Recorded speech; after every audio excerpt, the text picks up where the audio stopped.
ஆண்டவராகிய இயேசு கிறிஸ்துவின் நாமத்தினால உங்களை நான் வாழ்த்துகின்றேன்.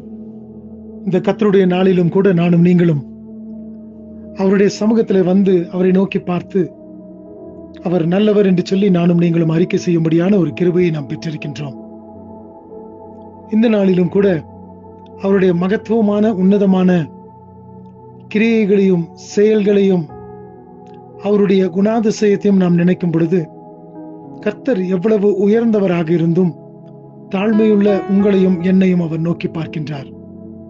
அவருக்கு பயந்து அவர் வழிகளில் நடக்கிறவன் எவனோ அவன் பாக்கியவான் என்று சொல்லி வேதத்தில் நாம் பார்க்கிற விதமாக கர்த்தர் தமக்கு பயந்தவர்களுக்கு அவர் ஆசீர்வாதத்தை பெருக பண்ணக்கூடிய தேவனாக இருக்கின்றார். இந்த கர்த்தருடைய நாளிலும் கூட நாம் எதை நாம் சிந்திக்கின்றவர்களாய், எதை நாம் யோசிக்கின்றவர்களாக இருக்கின்றோம்?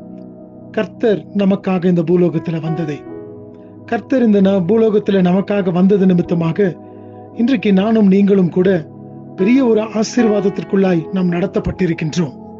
அது மாத்திரம் அல்லாதபடிக்கு நானும் நீங்களும் நம்பிக்கையோடு கூட நம்முடைய கிறிஸ்தவ வாழ்க்கையை நாம் நடத்தும்படியாக தேவன் நமக்குள்ளாக ஒரு பெரிய நம்பிக்கையை கொடுத்திருக்கின்றார். அப்படி என்று சொன்னால் இன்றைக்கு கர்த்தருடைய நாளுக்குள்ளாய் நாம் பிரவேசித்திருக்கிறோமே, அவருடைய பாடு மரணங்களை நாம் சிந்திக்கும் பொழுது அவர் உங்களையும் என்னையும் மீட்டுக் கொள்வதற்காக, உங்களையும் என்னையும் சம்பாதிப்பதற்காக அவர்தாமே இந்த தாழ பூமியிலே வந்தார் என்று சொல்லி நாம் பார்க்கின்றோம். ஆகினாலே நாம் கர்த்தருக்கு பயந்து ஜீவிக்க வேண்டியது மிக அவசியம் உள்ளதாய் காணப்படுகின்றது. கர்த்தர் நமக்கு இப்படிப்பட்ட ஒரு பெரிய கிருபையை பாராட்டி இருக்கிறார் என்று சொன்னால் நானும் நீங்களும் எவ்வளவாய் அவருக்கு பயந்தவர்களாய், அவரோடு கூட நாம் இசைந்தவர்களாக நடக்க வேண்டும். கிறிஸ்தவ வாழ்க்கை என்பது ஆண்டவருக்கு பயந்து அவரை விசுவாசித்து அவரை நாம் நம்பி நாம் ஜீவிக்கும் பொழுது அது ஒரு பெரிய ஒரு ஆசீர்வாதமாக இருக்கின்றது. நீதிமொழிகள் 19வது அதிகாரம் 23வது வசனத்தை நான் வாசிக்கின்றேன். Proverbs chapter 19 verse 23. கர்த்தருக்கு பயப்படுதல் ஜீவனுக்கு ஏதுவானது, அதை அடைந்தவன் திருப்தி அடைந்து நிலைத்திருப்பான், தீமை அவனை அணுகாது. நிச்சயமாய் இந்த வசனத்தில் நாம் வாசிக்கிறது போல கர்த்தருக்கு பயப்படுதல் ஜீவனுக்கு ஏதுவானதாம். ஒருவேளை நானும் நீங்களும் ஜீவனோடு கூட இருக்கிறோம் என்று சொன்னால் இந்த ஒரு ரகசியம் தான் மேலானதாக காணப்படக்கூடும். என்ன ரகசியம்? கர்த்தருக்கு பயப்படுதல். கர்த்தருக்கு பயப்படுதல் ஆயுசு நாட்களை பெருக பண்ணுமாம். கர்த்தருக்கு பயந்த சிறியோரையும் பெரியோரையும் அவர் ஆசீர்வதிக்கிறார் என்று சொல்லி வேதம் சொல்லுகிறது.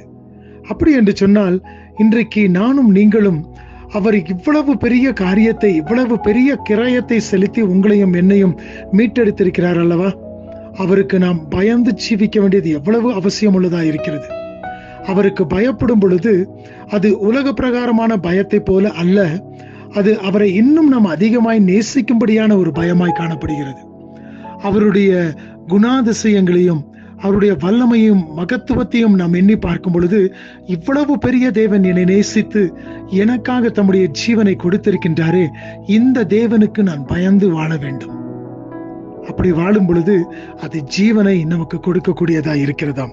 அது மாத்திரமல்ல, அதை அடைந்து திருப்தி அடைந்து நிலைத்திருப்பானாம். ஜீவனை பெற்றுக்கொண்டு திருப்தி அடைந்து அதிலே நிலைத்திருக்கக்கூடியவனாக இருக்கின்றான். அந்த ஜீவன் மரணத்திற்கு ஏதுவான ஜீவனாக அல்ல, அது நித்திய ஜீவனுக்கு ஏதுவான ஜீவனாய் காணப்படுகிறது. ஆகினாலே அது ஒரு நாளும் அழிக்கப்பட்டு போகாதபடிக்கு, அது ஒரு நாளும் அந்த ஜீவன் தானே நம்மை விட்டு எடுபடக்கூடாதபடிக்கு அது நித்திய காலமாய் அது நித்திய ஜீவனாக காணப்படுகிறது. அது மாத்திரமல்ல, தீமை அவனை அணுகாதாம்.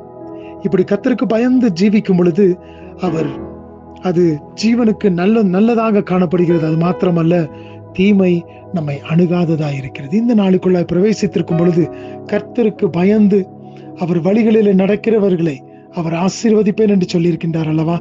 நானும் நீங்களும் இந்த கர்த்தருடைய நாளில் கர்த்தருக்கு பயந்தவர்களாக, கர்த்தர் சொல்லுகின்ற காரியங்களின்படி நாம் நடக்கின்றவர்களாய் நாம் முன்னேறி செல்லுவோம்.